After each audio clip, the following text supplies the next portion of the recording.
Price the Lord. Hallelujah, hallelujah. അങ്ങനെ വീണ്ടും നമ്മൾ അടുത്തൊരു ദിവസം അടുത്തൊരു പട്ടണത്തിൽ ഇതാ വന്നിരിക്കുന്നു. നമ്മളിപ്പോൾ ഇവിടെ നോർത്തേൺ അയർലൻഡിലെ ആൻഡ്രിം എന്ന് പറയുന്ന സ്ഥലത്താണ്. എല്ലാവർക്കും സ്വാഗതം. തുടക്കത്തിൽ തന്നെ ഡാലിയുടെ ഒരു ടെസ്റ്റ് മണിയാണ് നമ്മൾ ഇന്നത്തെ ഈ ടെസ്റ്റ് മണി ഒന്ന് കേൾക്കാം. ബ്രദറെ, ഇന്നലെ കത്തേനാവരയിലെ പ്രവചനത്തിന്റെ കൺഫർമേഷനായിട്ട് ഒരു വയറ് വീർത്തിരിക്കുന്ന ആളെ കുറിച്ച് പറഞ്ഞില്ലേ, അത് എൻ്റെ മോനാണ്. അവൻ പഠിക്കാനായിട്ട് 2-3 ദിവസം അങ്ങനെ തന്നെ ഇരുന്ന് പഠിച്ചപ്പോഴേ ഒറ്റ സ്ഥലത്ത് തന്നെ ഇരുന്നിട്ട് വയറിന് എന്തോ ബുദ്ധിമുട്ടായിട്ട് 2-3 ദിവസമായിട്ട് നല്ല പ്രശ്നമായിരുന്നു. ഇന്നലെ അത് മാറി. ഞാൻ അത് കേട്ടപ്പോ അവന് വേണ്ടിയിട്ട് ആമേൻ പറഞ്ഞ് സ്വീകരിച്ചതാ. അപ്പൊ ഇന്നലെ തന്നെ അത് മാറി. Price the Lord. അത് വളരെ പ്രധാനപ്പെട്ട ഒരു സാക്ഷ്യമാണ്. കാരണം ഇത് ഈ ലോകത്തിൻ്റെ നാനാഭാഗത്തിരിക്കുന്ന നമ്മളെ കർത്താവ് ഈ ആത്മാവിൻ്റെ വരദാനങ്ങളുടെ പ്രവർത്തനമാണ്. നമ്മൾ ഈ പ്രവചനത്തിൽ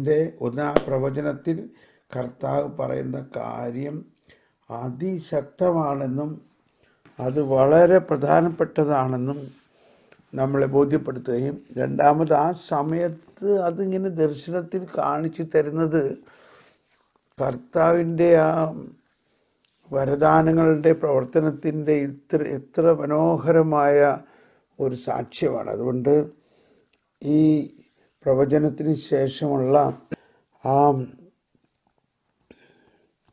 രോഗശാന്തികളെ നിങ്ങൾ പറയുമ്പോൾ അത് നിങ്ങൾ ശ്രദ്ധിക്കണം. എന്നിട്ടത് അനുഭവിക്കുന്നവർ എനിക്കത് പ്രത്യേകം അറിയിക്കണം.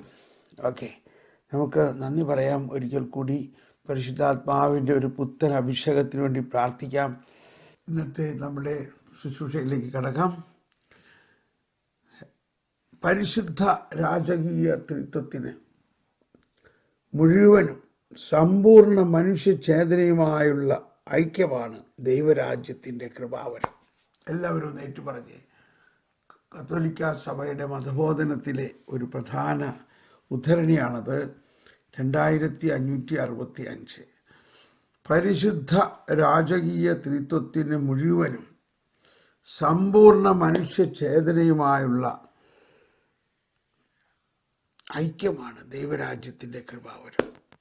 അത് നമ്മുടെ ആത്മാവിലേക്ക് ഈ കൃപ ഒഴുക്കിയിട്ട് നമ്മുടെ ആത്മാവ് നമ്മുടെ മനസ്സിനും ശരീരത്തിനെയും നയിക്കുന്നു.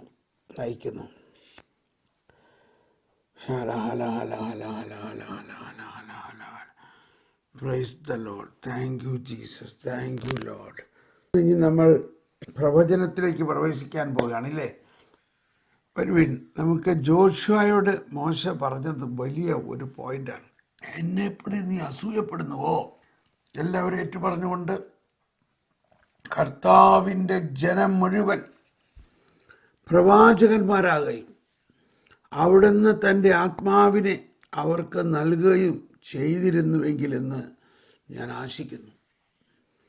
കർത്താവിൻ്റെ ജനം മുഴുവൻ പ്രവാചകന്മാരാകുകയും അവിടുന്ന് തൻ്റെ ആത്മാവിനെ അവർക്ക് നൽകുകയും ചെയ്തിരുന്നെങ്കിലെന്ന് ഞാൻ ആശിക്കുന്നു.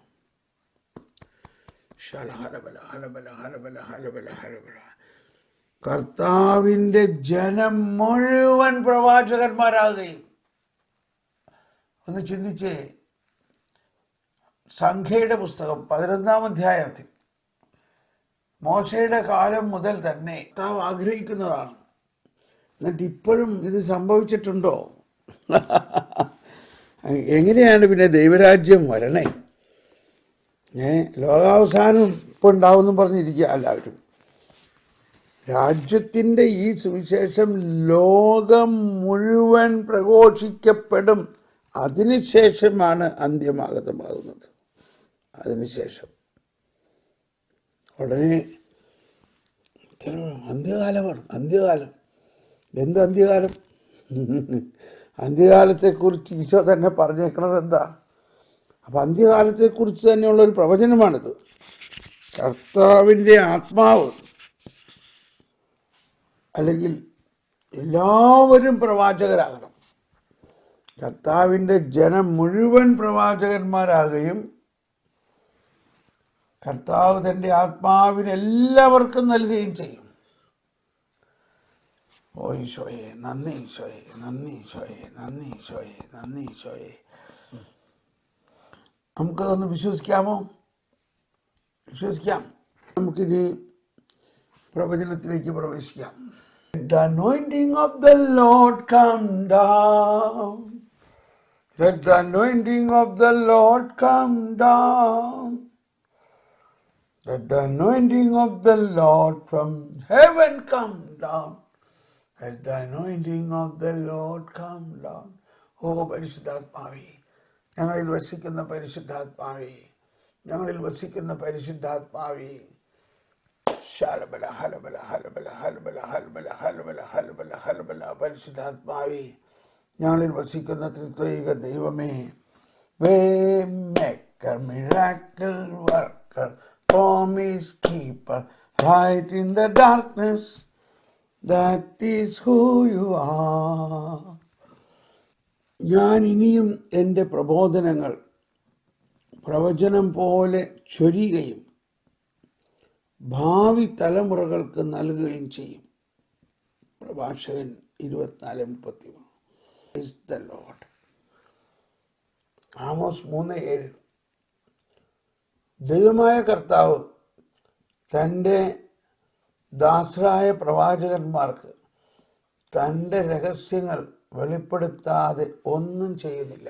ഹലബല ഹലബല ഹലബല ഹലബല ഹലബല ഹലബല ഹലബല ശരബക്കാല ശരബക്കാല ശരമിയലമുറമക്കാര അറലമക്കീര മക്കാര ലംബറമക്കാര. എന്റെ ജനമേ, തലമുറകളിലേക്ക് എൻ്റെ ജ്ഞാനം ഞാൻ പ്രസരിപ്പിക്കും. അതേ തലമുറകളിലേക്ക് എൻ്റെ ജ്ഞാനവും എൻ്റെ സുവിശേഷവും എൻ്റെ പ്രബോധനവും ഈ കാലഘട്ടത്തിന് മാത്രമുള്ളതല്ലോ. നിങ്ങളിലൂടെ ഞാനിത് തലമുറകളിലേക്ക് നൽകും. ഷറഖീര അറലബറമക്കുറ. എൻ്റെ പ്രബോധനം നിങ്ങളുടെ ആത്മാവിൽ വലിയ ശക്തി നൽകും, കരുത്ത് നൽകും. എൻ്റെ ജ്ഞാനം നിങ്ങളുടെ ആത്മാവിൽ ജ്വലനം നൽകും, ജ്വലനം നൽകും. എൻ്റെ ജ്ഞാനത്താൽ ജ്വലിക്കുകയും എൻ്റെ ജ്ഞാനത്താൽ ജ്ഞാനോദ്ദീപനം, എൻലൈറ്റൻമെന്റ് ഉണ്ടാകുകയും ചെയ്യുമ്പോഴാണ് മനുഷ്യ ജീവിതത്തിൻ്റെ അർത്ഥവും വ്യാപ്തിയും മനസ്സിലാക്കുന്നത്. മനുഷ്യ ജീവിതത്തിൻ്റെ അർത്ഥവും വ്യാപ്തിയും മഹത്വവും മനസ്സിലാക്കുന്നത് എൻലൈറ്റൻമെന്റ്, ജ്ഞാനോദ്ദീപനത്തിലൂടെയാണ്. അത് എൻ്റെ ജ്ഞാനവും ജ്ഞാനസ്നാനത്തിലൂടെ ഞാൻ നിങ്ങളിലേക്ക് പകരുന്ന എൻ്റെ ത്രിവിധ അഭിഷേകവും എൻ്റെ സത്ത തന്നെയും നിങ്ങളിലേക്ക് പകർന്നിരിക്കുന്നു. ഞാൻ ലോകത്തിൻ്റെ പ്രകാശമായ ഞാൻ എൻ്റെ പ്രകാശം മുഴുവനും നിങ്ങൾക്ക് നൽകിക്കൊണ്ട് ഇനി നിങ്ങൾ ഓരോരുത്തരും പ്രകാശം തന്നെയാകുന്നു. ശലവക്കാരാ ശലവക്കാരാ ശരവക്കാലാ റബൂലമക്കാരാ റബ്ബിയ ലബുറമക്കാരാ. നിങ്ങളുടെ വിശ്വാസത്തെ ഞാൻ വർദ്ധിപ്പിക്കുന്നു, നിങ്ങളുടെ വിശ്വാസത്തെ ഞാൻ ഉയർത്തുന്നു. എന്നിൽ വിശ്വസിക്കുന്നവൻ ഞാൻ ചെയ്ത പ്രവൃത്തികളും ഇവയേക്കാൾ വലിയവയും ചെയ്യും എന്നത് നിങ്ങൾ വിശ്വസിക്കുവേൻ, നിങ്ങൾ വിശ്വസിക്കുവേൻ. ആ വിശ്വാസം ഞാൻ നിങ്ങൾക്ക് നൽകുന്നു. ഞാൻ മരിച്ചവരെ ഉയർപ്പിച്ച പോലെ നിങ്ങളും മരിച്ചവരെ ഉയർപ്പിക്കും. ഞാൻ മരിച്ചവരെ ഉയർപ്പിച്ച പോലെ നിങ്ങളും മരിച്ചവരെ ഉയർപ്പിക്കും. ഇത് നിങ്ങൾ വിശ്വസിക്കുവിൻ, വിശ്വസിക്കുവിൻ. ഇത് നിങ്ങൾ വിശ്വസിക്കുമ്പോൾ മരിച്ചവർ ഉയർക്കും, തളർവാദ രോഗികൾ സുഖം പ്രാപിക്കും, കുഷ്ഠരോഗികൾ സുഖം പ്രാപിക്കും, ജന്മനാ ഉള്ള രോഗങ്ങൾ മാറും. ജന്മനാ ഉള്ള രോഗങ്ങൾ മാറുമ്പോഴാണ് എന്റെ ശക്തി പ്രകടമായി മനസ്സിലാവുന്നത്. എന്റെ ശക്തി പ്രകടമായി മനസ്സിലാകാൻ വലിയ രോഗശാന്തികൾ വേണം. പ്രബോധനം മാത്രം പോരാ. ഞാൻ അരുളി ചെയ്ത കാര്യങ്ങൾ, സുവിശേഷ കാലഘട്ടത്തിൽ ഞാൻ അരുളി ചെയ്ത കാര്യങ്ങൾ സഭയുടെ ജീവിതത്തിലെ, സഭാജീവിതത്തിലേക്കുള്ള പ്രവചനം തന്നെയായിരുന്നു. പ്രവചനങ്ങളാണത്. അത് യഥാർത്ഥവൽക്കരിക്കപ്പെടും. അത് യഥാർത്ഥവൽക്കരിക്കപ്പെടും. ഞാൻ ചെയ്തിട്ടുള്ള ഓരോ പ്രവൃത്തികളും സുവിശേഷ കാലഘട്ടത്തിൽ ഞാൻ ചെയ്തിട്ടുള്ളവയെല്ലാം സഭാജീവിതത്തിൽ യഥാർത്ഥവൽക്കരിക്കപ്പെടും.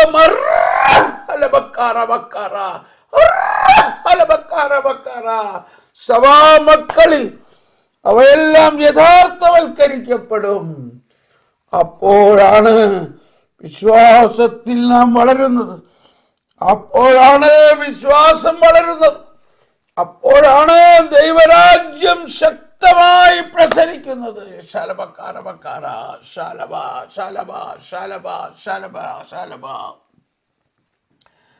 ആമേൻ, ആമേൻ,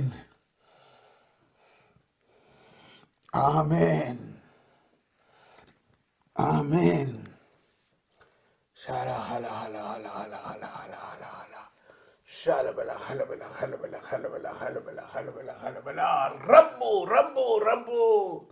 റബ്ബു എന്റെ അത്യഗ്രാഹ്യമായ ശക്തി, ഉയർത്തെഴുന്നേറ്റ എന്റെ ശക്തി നിങ്ങളിലേക്ക് ഞാൻ പ്രവഹിപ്പിക്കുന്നു. മനുഷ്യന് അഗ്രാഹ്യമായ ഈ ശക്തിയെ നിങ്ങളുടെ ആത്മാവിലേക്ക് ഞാൻ പ്രസരിപ്പിക്കുന്നു. അത്ഭുതങ്ങളും അടയാളങ്ങളും വിശ്വാസം തന്നെ വളരുന്നതിനുള്ള ശക്തി ഞാനിതാ ഇന്ന് തന്നെ പ്രസരിപ്പിക്കുന്നു. ഇന്ന് മുതലുള്ള നിങ്ങളുടെ ശുശ്രൂഷകൾക്ക് ഞാനൊരു പുതിയ മാനം കുറിക്കുന്നു. ഇന്നു മുതലുള്ള നിങ്ങളുടെ ശുശ്രൂഷകളിൽ എന്റെ അത്ഭുത ശക്തി കൂടുതൽ ശക്തമായി ഞാൻ പ്രകടിപ്പിക്കും. എന്റെ പ്രബോധനത്തിന്റെ ആഴം ഞാൻ പ്രകടിപ്പിക്കും. എന്റെ വിസ്മയനീയത ഞാൻ പ്രകടിപ്പിക്കും. വിശ്വസിക്കുവേൻ, വിശ്വസിക്കുവേൻ. ആമേൻ, ആമേൻ, ആമേൻ. Praise the lord. ആമേൻ, ആമേൻ, ആമേൻ.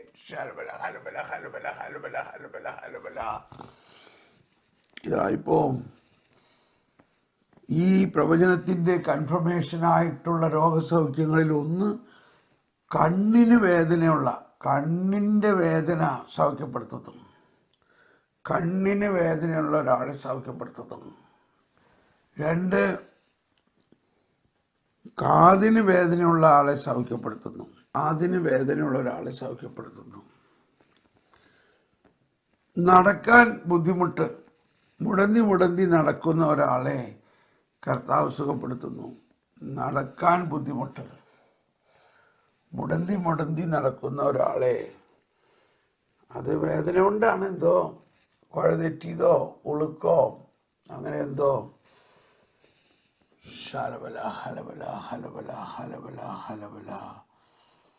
ഈ സൗഖ്യങ്ങൾ ആർക്കെങ്കിലും അനുഭവപ്പെട്ടിട്ടുണ്ടെങ്കിൽ ഉടനെ സാക്ഷ്യപ്പെടുത്താം, അല്ലെങ്കിൽ പിന്നീട് സാക്ഷ്യപ്പെടുത്താം.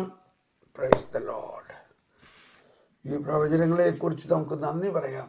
ദൈവമേ, ഞാനിത് വിശ്വസിക്കുന്ന കർത്താവേ, ഈ പ്രവചനങ്ങൾ ഇന്ന് തന്നെ നിറവേറട്ടെ. ഇന്ന് തന്നെ നിറവേറും. ഇന്ന് തന്നെ ആരംഭിച്ചിരിക്കുന്നു. ഇന്നത്തെ പകലുള്ള ശുശ്രൂഷകൾക്ക് വേണ്ടി കൂടി ആയിരിക്കാം. ജോജോ 3 കാലിന് ഇങ്ങനെ വേദന മുടന്ത് പോലെ നടക്കാൻ ബുദ്ധിമുട്ടുള്ള ഒരാളെ സൗഖ്യപ്പെടുത്തുമെന്ന് പറഞ്ഞത് ഇതാ സ്വീറ്റി ജോജോ ചെയ്തിരിക്കുന്നു. Price the Lord. ഹല്ലേലൂയ. കർത്താവേ, നന്ദി കർത്താവേ. മാമോദീസായുടെ പ്രതിരൂപങ്ങൾ പഴയ ഉടമ്പടിയിൽ നിന്നുള്ള ഭാഗമാണ് നമ്മളിപ്പോൾ പഠിച്ചുകൊണ്ടിരിക്കുന്നത്. നമ്മളിവിടെ 1121 ഇപ്പോൾ പഠിക്കാൻ പോകുന്നത്. മാമോദീസായുടെ പ്രതിരൂപങ്ങൾ പഴയ ഉടമ്പടിയിൽ നിന്നുള്ള ഭാഗത്തെ വീണ്ടും നമ്മൾ തുടരുകയാണ്. 1221. പ്രത്യേകിച്ച് സർവോപരി ചെങ്കടൽ കടന്ന പ്രവൃത്തി യഥാർത്ഥത്തിൽ ഈജിപ്തിലെ അടിമത്തിൽ നിന്നുള്ള ഇസ്രായേൽക്കാരുടെ വിമോചനം മാമോദീസ സാധ്യമാക്കിയ വിമോചനത്തെ മുൻകൂട്ടി അറിയിക്കുന്നു. ഇത് നമ്മൾ പലപ്പോഴും ചിന്തിച്ചിട്ടുള്ളതാണെങ്കിലും ഇത് എളുപ്പം മനസ്സിലാവണമെന്നില്ല. അതുകൊണ്ടാണ് ഈ ഉത്ഥാന രാത്രിയിൽ ഉയർപ്പ് തിരുനാളിൻ്റെ രാത്രിയിലെ ശുശ്രൂഷയിൽ ലത്തീൻ ആരാധനാക്രമത്തിൽ ആ ജാഗരണം എന്ന് പറയുന്നത് ജാഗരണ പ്രാർത്ഥന എന്ന് പറയും നമ്മൾ. ജാഗരണ പ്രാർത്ഥന. അപ്പം ജാഗരണം എന്ന് പറയുന്നത് തന്നെ എന്തിനായിരുന്നു?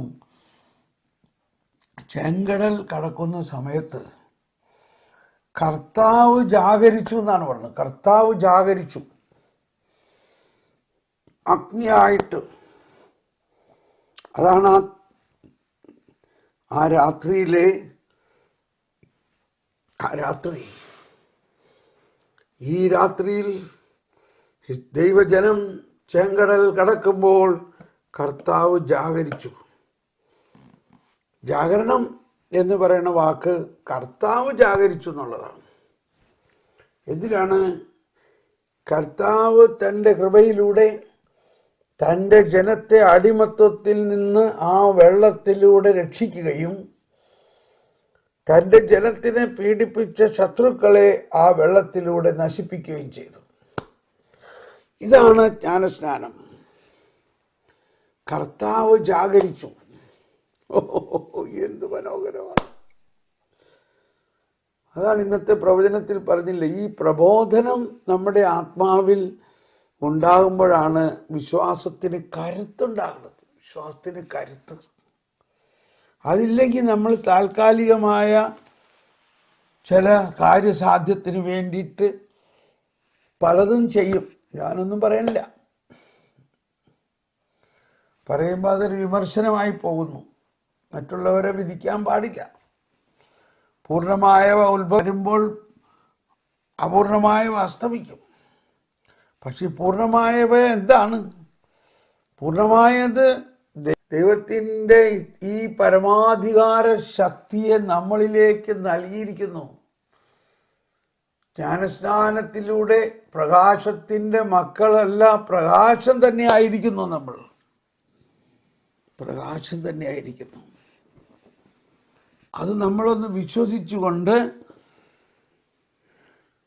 എന്നോട് പലരും പല ചോദ്യങ്ങളും ചോദിക്കുമ്പോൾ ഞാനൊരു ഉത്തരം പറയുന്നത് ഇതാണ്. ഈശോ പറഞ്ഞു, നീ ചോദിക്കുന്നതിന് മുൻപ് തന്നെ പിതാവ് നിന്റെ കാര്യങ്ങൾ ചെയ്തു വച്ചിട്ടുണ്ടെന്ന്. എവിടെയാണത്? 6:8 കേട്ടോ, 6:8. നിങ്ങൾ ചോദിക്കുന്നതിന് മുമ്പ് തന്നെ നിങ്ങളുടെ ആവശ്യം നിങ്ങളുടെ പിതാവ് അറിയുന്നു. അപ്പം നമ്മുടെ ചോദ്യം എങ്ങനെ ആയിരിക്കണം? നമുക്ക് ആ വചനം ഒന്ന് പറഞ്ഞേ. നിങ്ങൾ ചോദിക്കുന്നതിന് മുൻപ് തന്നെ, നിങ്ങൾ ചോദിക്കുന്നതിന് മുമ്പ് തന്നെ നിങ്ങളുടെ ആവശ്യം നിങ്ങളുടെ പിതാവ് അറിയുന്നു. എന്താണ് നമ്മുടെ ആവശ്യം? എന്താണ് നമ്മുടെ പ്രശ്നം? എന്താണ് നമ്മുടെ കുടുംബ പ്രശ്നം?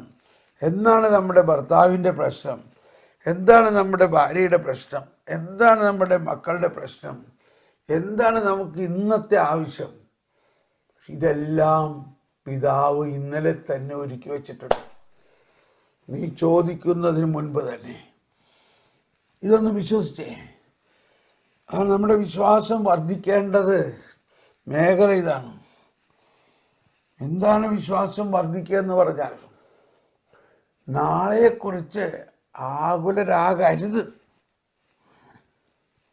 ഈ ശുശ്രൂഷകളെല്ലാം നമ്മുടെ പ്രത്യേകിച്ച് മലയാളത്തിൻ്റെ ഓരോ ചാനലുകളിലുമുള്ള ശുശ്രൂഷകളെല്ലാം മനുഷ്യൻ്റെ ആകുലതയെ മാറ്റാൻ വേണ്ടിയുള്ള ശുശ്രൂഷകൾ മാത്രമാണ്. അതൊന്നും വിശ്വാസത്തെ വളർത്തുന്നില്ല. നേരിട്ട് പറയാം, നമ്മളുടെ ഉടമ്പടികളായാലും എന്തിനാണ് നമ്മളെല്ലാം ഉടമ്പടി കയറണേ? ആകുലമാണ്, എങ്ങനെയെങ്കിലും വേഗം നടക്കണം. അതിനുവേണ്ടി മാതാവിനോട് ഉടമ്പടി ചെയ്യണം, നൊവേന ചെല്ലണം. ഇതൊക്കെ എന്തിനു വേണ്ടിയാണ്? നമ്മൾ ഈ വചനം മനസ്സിലാകാത്തോണ്ടല്ലേ. നിങ്ങൾ ചോദിക്കുന്നതിന് മുമ്പ് തന്നെ, നിങ്ങൾ ഉടമ്പടി ചെയ്യുന്നതിന് മുമ്പ് തന്നെ, നിങ്ങൾ ഇത്ര പ്രാവശ്യം നൊവേന ചെയ്യുന്നതിന് മുമ്പ് തന്നെ, നിങ്ങൾ 16 വിശ്വാസ പ്രമാണം ചെല്ലുന്നതിന് മുമ്പ് തന്നെ. നമ്മുടെ മോൻ ചോദിക്കുകയാണ്, മമ്മി ഒരു ആംലെറ്റ് ഉണ്ടാക്കാമോ? എടാ, നീ 16 പ്രാവശ്യം പ്രാർത്ഥിക്കും, 33 പ്രാവശ്യം പ്രാർത്ഥിക്കുക, എന്നിട്ട് ഞാൻ ആംലെറ്റ് ഉണ്ടാക്കി തരുള്ളൂ. അപ്പം നമ്മുടെ വിശ്വാസം വളരണമെങ്കിൽ ഈ ഒറ്റ വചനത്തെ മുറുക്കെ പിടിക്കണം. നിങ്ങൾ ചോദിക്കുന്നതിന് മുമ്പ് തന്നെ. ഒന്ന് വിശ്വസിച്ചേ, നിങ്ങൾ ചോദിക്കുന്നതിന് മുമ്പ് തന്നെ. അതൊന്ന് വിശ്വസിച്ചേ. നിങ്ങളുടെ ആവശ്യം നിങ്ങളുടെ പിതാവ് അറിയുന്നു. എന്നിട്ട് ഇപ്പം തന്നെ എന്താണ് ഇന്നത്തെ നിങ്ങളുടെ ആവശ്യം, ഇന്നത്തെ ഒരു ദിവസത്തെ പിടിക്കുക. എന്നിട്ട് അതൊന്ന് വിശ്വസിച്ചേ, ദൈവമേ ഞാനിത് വിശ്വസിക്കുന്നു, ഇന്ന് എൻ്റെ ആവശ്യം ഇതാണ്, ഇതിന് വേണ്ടി ഞാൻ ഒരുപാട് പ്രാർത്ഥിക്കുന്നൊന്നുമില്ല, ഞാൻ വിശ്വസിക്കുന്നു. ഞാൻ പ്രാർത്ഥിക്കുന്നതിന് മുൻപ് തന്നെ അങ്ങ് ഇതറിയുന്നു, അങ്ങ് എൻ്റെ ആവശ്യം അറിയുന്നു, അങ്ങ് അതിന് വേണ്ടതെല്ലാം ചെയ്യുന്നു. ഇത് നിങ്ങളത് വിശ്വസിച്ചിട്ട് ഇത് നടക്കോ ഇല്ലെന്ന് നോക്കിയേ. നടക്കും, തീർച്ചയായിട്ടും നടക്കും. നിങ്ങളിത് വിശ്വസിച്ചാൽ നടക്കും. എന്നിട്ട് എനിക്ക് നാളെ അതൊരു സാക്ഷ്യമായിട്ട് തായോ, നമുക്ക് ഈ വേദിയിൽ അതൊന്ന് അവതരിപ്പിക്കാം.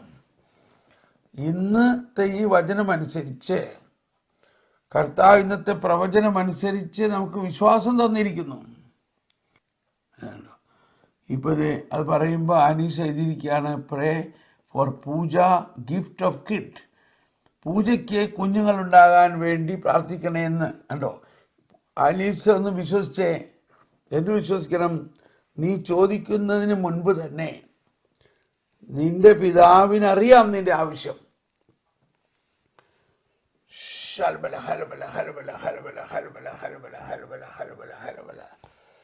ഞാനിത് പറയാൻ കാരണം,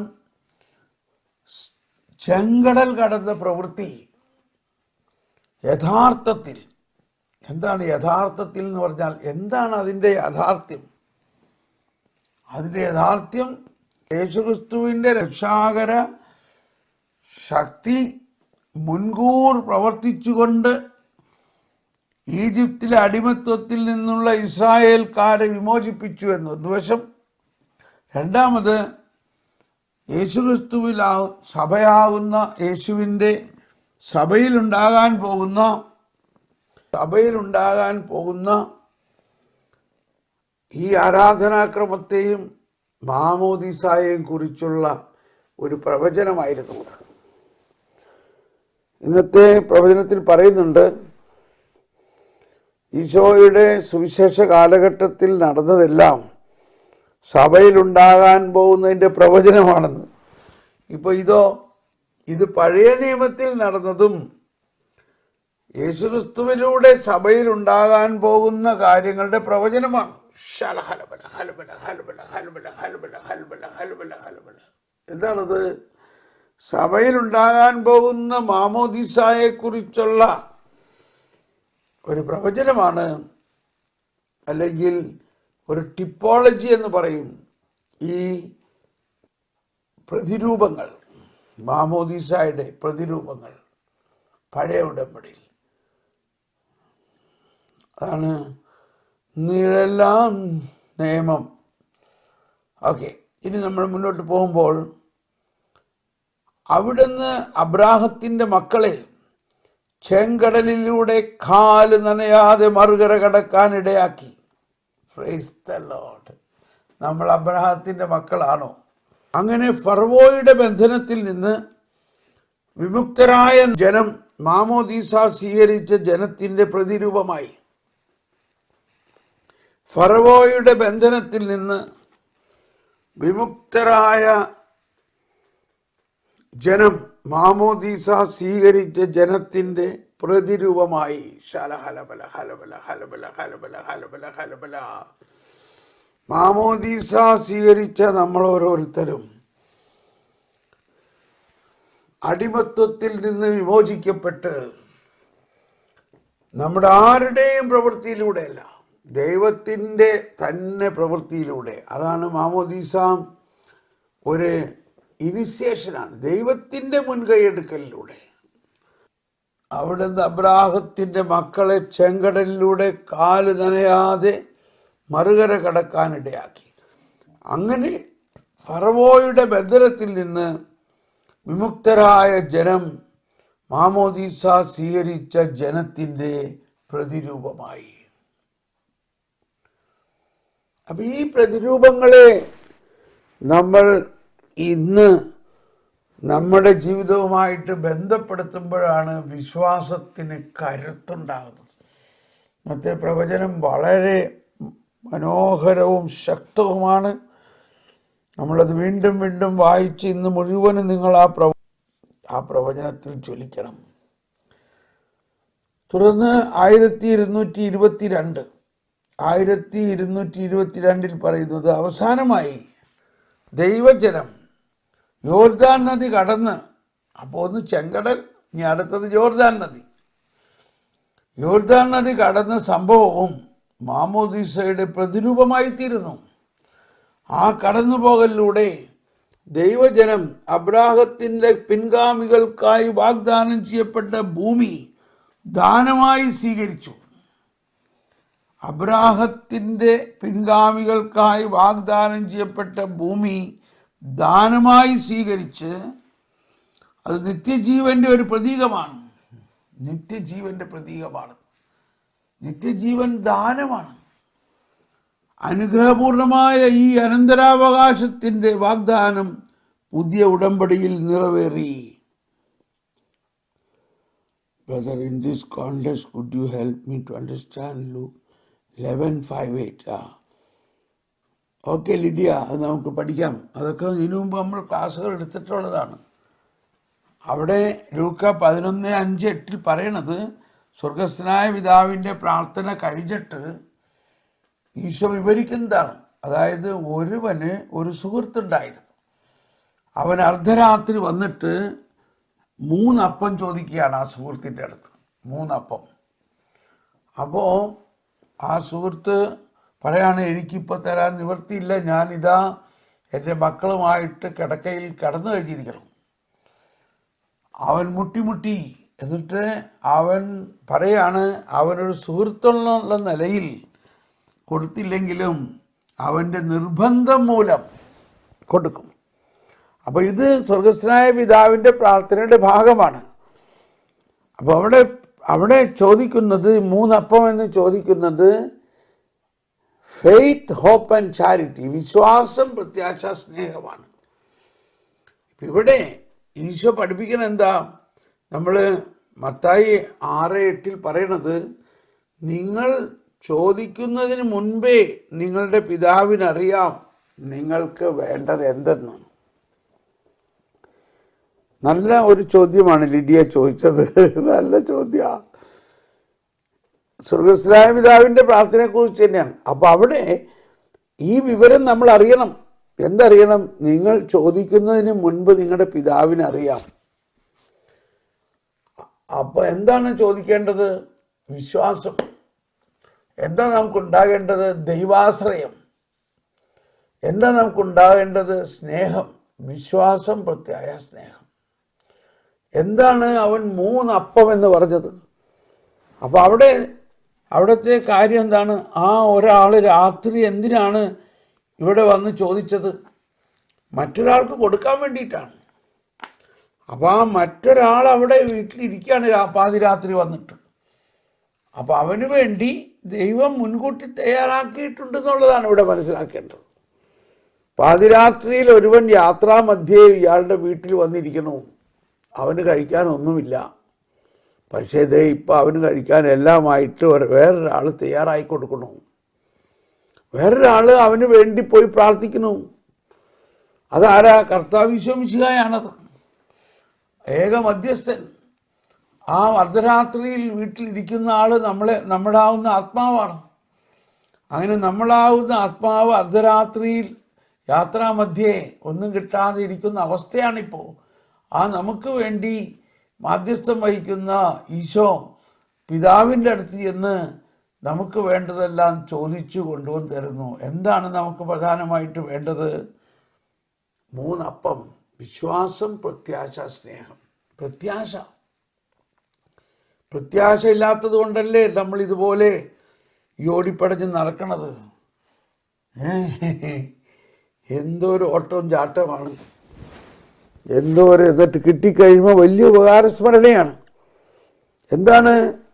നമുക്ക് യഥാർത്ഥമായിട്ട് കർത്താവ് ഒരുക്കിയേക്കണതല്ല കിട്ടിയേക്കണത്. നമ്മൾ ചോദിച്ചപ്പോൾ ശല്യം ഒഴിയട്ടെ എന്ന് വിചാരിച്ച് കർത്താവ് കൊടുത്തു.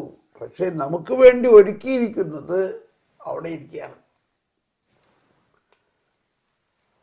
അതിനുശേഷം 9 മുതലുള്ള ലൂക്ക 11:9 മുതലുള്ള വചനത്തിൽ പറയാണ്, ചോദിക്കുവിൻ. അതും കൂടി വിചാരിച്ചു, എന്ത് ചോദിക്കാനാണ് പറയണത്? അപ്പം അവിടെ ചോദിക്കുവിൻ, മുട്ടുവിൻ, അന്വേഷിക്കുവിൻ എന്നെല്ലാം പറയണത് നമുക്ക് ദൈവത്തോടുള്ള ഒരു പുത്രസഹജമായ ആശ്രയം ഉണ്ടാകണം. എന്നിട്ട് പറയാണ്, മക്കൾ അപ്പം ചോദിച്ചാൽ ഉടനെ കൊടുക്കോ, അതോ 16 പ്രാവശ്യം അല്ലെങ്കിൽ ഇത്ര ഉടമ്പടി ചെയ്താലേ കൊടുക്കുള്ളൂ എന്ന് പറയുമോ? എത്ര പ്രാവശ്യം ചോദിച്ചാലോ കൊടുക്കും? നിന്റെ കൊച്ചു അപ്പം ചോദിക്കുമ്പോൾ നീ ഒരു ഉടമ്പടി ചെയ്യ്, അല്ലെങ്കിൽ ഇത്ര പ്രാവശ്യം പ്രാർത്ഥിക്ക്, എന്നിട്ടേ തരുള്ളൂ എന്ന് പറയുമോ?